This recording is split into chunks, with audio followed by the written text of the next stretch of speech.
standard gas boiler works very different to an air source heat pump.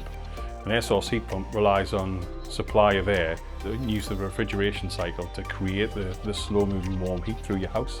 It's a totally different skill set. Instead of it being a standard conventional boiler that you're installing, you're actually installing devices inside and outside of the home. It's plumbing and electrical, so the skill set is completely different to a standard boiler installation.